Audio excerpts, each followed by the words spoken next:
Praise the lord. ఈరోజు దేవుని వాగ్దానము. యెహోవా యందు భయభక్తులు గలవాడు ఎవడో వాడు కోరుకొనవలసిన మార్గమును ఆయన వానికి బోధించును.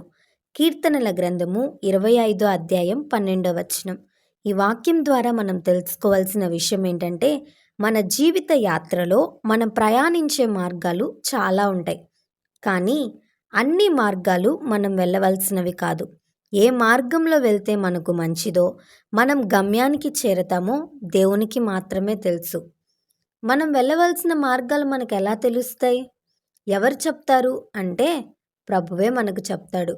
ఆయన యందు భయభక్తులు కలిగిన వారికి ఆయన తన మార్గాన్ని బోధిస్తాడు. ఆయన యందు భయభక్తులు కలిగిన జీవితం మనకుంటే మనం వెళ్ళవలసిన మార్గాన్ని ఆయన మనకు తెలియజేస్తాడు. మన జీవితంలో ఎలాంటి నిర్ణయాలు తీసుకోవాలో, ఏ విధంగా అడుగులు ముందుకు వేయాలో కొన్నిసార్లు తెలియని పరిస్థితులు వస్తాయి కదా. ఎటు పోవాలో తెలియదు, ఎవరిని సంప్రదించాలో తెలియదు. అలాంటి పరిస్థితులలో దేవుడు మనకు తోడై ఉంటాడు. మనల్ని నడిపించడానికి, మనకు మార్గాన్ని సూచించడానికి ఆయన ఎప్పుడూ సిద్ధంగా ఉంటాడు. విచారకరమైన విషయం ఏంటంటే, మనం వెళ్ళవలసిన మార్గం మనకు తెలియకపోవటం వలనే ఎన్నో నష్టాలను మనం కొని తెచ్చుకుంటూ ఉంటున్నాం. పొందకూడని బాధలను మనం పొందుతూ ఉంటున్నాం. మనం వెళ్ళవలసిన మార్గం ఏంటో మనకు తెలిసిపోతే మన బలం, మన సమయం, మన జీవితం వ్యర్థం కాదు. మనకున్న ఈ జీవితం చాలా చిన్నది. ఈ చిన్ని జీవితాన్ని, కొద్ది సమయాన్ని ఉపయోగకరంగా వినియోగించుకోగలిగితే ఎంతో దీవెన పొందుతాం.